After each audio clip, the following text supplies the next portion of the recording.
ऐसी सी जगह है, इतनी मिट्टी। मुझे ये तुम कहाँ लेके आ गए? तुम पता है ना मैं रोड साइड खाना नहीं खाती हूँ। अरे चेतना, मैं तुम्हें यहाँ पे खिलाने नहीं लेके आया, तो मैं किसी के साथ मिलाने लेके आया हूँ। पापा पापा, मैंने आपको बोला था ना कि मैं आपको किसी के साथ मिलाना चाहता हूँ, तो वो ये है चेतना, और इससे मैं बहुत ज्यादा प्यार करता हूँ और मैं इसी के साथ शादी करना चाहता हूँ। अरे वाह बेटा, क्या चांद जैसी बहू चुन के लाया है। अरे तेरी तो किस्मत ही बदल जाएगी। अच्छा है, मुझे तो कोई एतराज नहीं, शादी कर ले इससे। अजय, ये तुम्हारे पापा है? हाँ चेतना। क्या तुम्हारे पापा एक डोसे की रेहड़ी चलाते हैं? अरे तुमने तो बोला था कि तुम्हारे पापा का बहुत बड़ा बिजनेस है। कहाँ है बिजनेस? हाँ तो चेतना, मैंने बोला तो था कि हमारा अपना बिजनेस है, तो हमारा अपना बिजनेस ही तो है डोसे का। किसको तुम बिजनेस बोलते हो? ये तुम्हें बिजनेस लगता है? एक रेहड़ी खोलना बिजनेस होता ना अगर, तो सारे के सारे करोड़पति के लाए जाते। तुम्हारा दिमाग खराब है क्या मजाक है ये? तुमने मुझे पहले क्यों नहीं बताया कि ये तुम्हारी औकात है? अरे तुम्हारे साथ यहाँ तक आना तो दूर की बात है, और रिलेशनशिप भी बहुत दूर की बात है। तुम्हारे साथ तो दोस्ती तक नहीं करती मैं। मुझे लगा कि तुम बहुत अच्छे घर से बिलोंग करते हो, अच्छा खासा बिजनेस है तुम्हारा, तभी इतने टाइम से तुम्हारे साथ रिलेशनशिप में थी। सोच रही थी कि शादी करूंगी, लेकिन एक डोसे वाले के बेटे से शादी करूंगी, ये औकात रहेगी मेरी। अब ये बुरे दिन आ गए मेरे अब।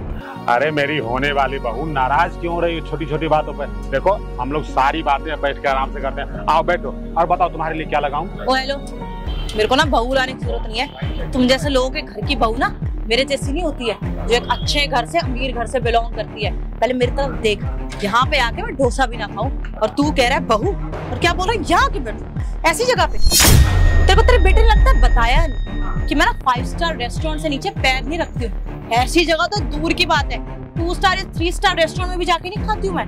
मेरे को हमेशा हाई क्लास और हाई स्टैंडर्ड जगह पे जाना पसंद है, और तुम चाहते हो मैं तुमसे शादी करके तुम्हारे घर पे जाऊं और यहाँ पे खड़े होकर मदद करवाऊं तुम्हारे फैमिली बिजनेस में।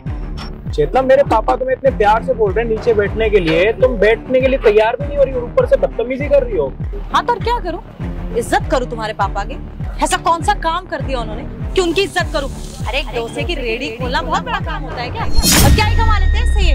ये 1000 2000 दिन के, उससे कुछ नहीं बनता है। मेरा तो कुछ नहीं हो सकता, तो प्लीज मुझसे शादी करने के सपने तो छोड़ ही दो।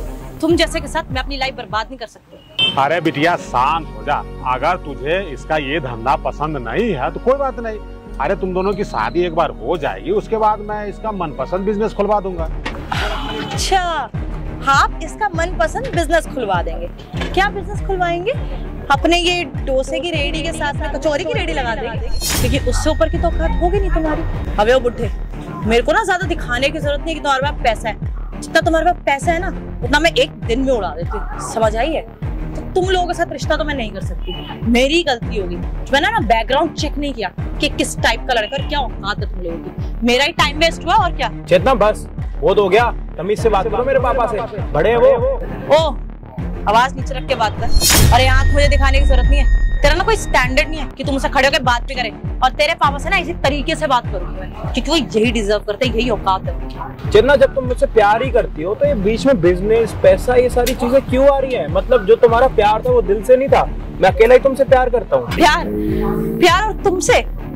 मैं ना सिर्फ पैसे से प्यार करती हूँ, और मुझे लगा था कि तुम्हारे पास बहुत पैसा है, रोज नई नई गाड़ियां लेके आते थे, तो इसलिए मैं तुमसे शादी करने को तैयार ही होगी। एक मिनट, गाड़ियों से याद आया, अगर तुम्हारे पापा का ये बिजनेस है तो तुम्हारे पास इतनी सारी गाड़ियां आती कहाँ से थी? अरे चेतना, वो गाड़ियां तो मेरे दोस्त की थी जो मैं लेके आता था। इसका मतलब ये कि तुम वो गाड़ियां देख के तुम मेरे से प्यार करने लगी थी। मतलब तुम मेरे से प्यार नहीं करती, उन गाड़ियों से प्यार करती हो। एग्जैक्टली, मुझे भी यही लगा था कि ना अपने दोस्तों से उधार ही मांग के ले आए होगे, और पता नहीं इतनी अच्छी गाड़ी वाले लोग तुम जैसे लोग से दोस्ती कर क्यों लेते हैं। उनका फायदा उठाना जानते हो तुम, इसलिए ना तुम जैसे लोग से बहुत दूर रहते हो। और अपना एक बात कान खोल के सुन लो, तुमसे कोई प्यार नहीं करती, मुझे सिर्फ तुम्हारे पैसे से मतलब था, और अब दिख गया कि तुम्हारा पैसा नहीं है तो तुमसे मेरा कोई लेना देना है। देखा बेटा, मैंने कहा था ना तुझे कि ये लड़की तेरे साथ चिपकी हुई है ना सिर्फ पैसे के लिए। एक बार इसे पैसा मिल जाए तो ये अपना असली रंग दिखा देगी, और देख अभी दिखा रहे हैं ना अपना रंग। अब कर ले इससे शादी। क्या मतलब है? अरे इनका मतलब मैं तुम्हें समझाता हूँ चेतना। मेरे पापा ने ना मुझे बताया था कि जो लड़की तेरे साथ है, जिसके साथ तू शादी करना चाह रहा है ना, वो तेरे से प्यार नहीं करती, तेरे पैसों से प्यार करती है। और जो मैं गाड़ियां लेके आता था ना, वो जानबूझ के लेके आता था तुम्हें परखने के लिए। और उसके बाद भी मेरे पापा ने मुझे लाखों बारी समझाया, लेकिन मैंने पापा की एक नहीं सुनी। मैं तो पागल हो गया था तुम्हारे पीछे, अपने पापा के साथ लड़ने के लिए तैयार हो गया था। इन्होंने तो मुझे बड़ी मुश्किल से मनाया कि बेटा एक बारी तू मेरे बोलने पे ना, जिसके साथ तू शादी करना चाहता है ना, उसका टेस्ट ले। और वैसे भी ना इस टेस्ट में ना तुम फेल हो चुकी हो। सही कह रहे थे मेरे पापा, तुम्हें प्यार की अहमियत बिल्कुल भी नहीं है। मुझे तो बहुत बुरा लगा, तुम्हारे इतने बड़े टेस्ट में मैं फेल हो गई। मुझे ना कोई फर्क नहीं पड़ता तुम्हारे टेस्ट में अगर फेल भी हो गई हूँ। अच्छा ये तुम्हें पता चल गया कि मैं सिर्फ पैसों के लिए हूँ, और तुम जैसे धोखेबाजी लोगों के टेस्टों में ना मेरे पास टाइम वेस्ट करने के लिए है। चेतना, वो जो गाड़ियां थी ना, वो सारी गाड़ियां मेरी ही थी। और रही इस बिजनेस की बात, ये बिजनेस तो हमारे लिए बड़ा छोटा है। इसमें तो मेरे पापा ने जानबूझ के इन्वेस्ट कर रखा है ताकि कुछ लोगों का घर चल सके। और तुम्हें पता है मेरे पापा के ना बहुत सारे बिजनेस हैं, जैसे कि होटल्स हैं इनके, रेस्टोरेंट्स हैं इनके, और भी पता नहीं कितने बिजनेस हैं इनके जिनके बारे में तो मैं नहीं पता। और टेस्ट की बात रही, टेस्ट तो मेरे पापा ने कराया था, और मैं ही पागल था जो अपने पापा को गलत समझ रहा था। अजय लेट इट बी ना, ये बात को ना यही रहने देते हैं। मैं ना एक्चुअली मैं तुमसे बहुत प्यार करती हूँ, बट तुमने अब मुझे अचानक से बताया तो मुझे लगा तुमने झूठ बोला है, मेरे साथ धोखा किया, इसलिए मैंने गुस्से में वो सब बोल दिया। ये तो प्यार तो मैं तुमसे करती हूँ। I am sorry. हम ना शुरुआत से शुरू करते हैं। I am really sorry. अरे चेतना यार, और कितनी नौटंकी करोगी? तुम्हारे सारे रूप ना मेरे सामने आ चुके हैं, और इसके अलावा भी और कोई नौटंकी करनी है तो बता दो। और इससे ज्यादा मैं तुम्हारे साथ रह नहीं सकता। जो मेरे पापा की तमीज नहीं कर सकता ना, मैं उसके साथ नहीं रह सकता। समझ आ रही है? और यहाँ से तुम चुपचाप निकल जाओ। अजय मेरी बात सुनो। चेतना, मैंने तुम्हें बोला ना यहाँ से निकलने के लिए, बस निकलो यहाँ से। चल जाने दे, तू उदास मत हो, समझा? अरे एक लड़की गई है ना, तेरे लिए मैं हजारों लड़की की लाइन लगा दूंगा।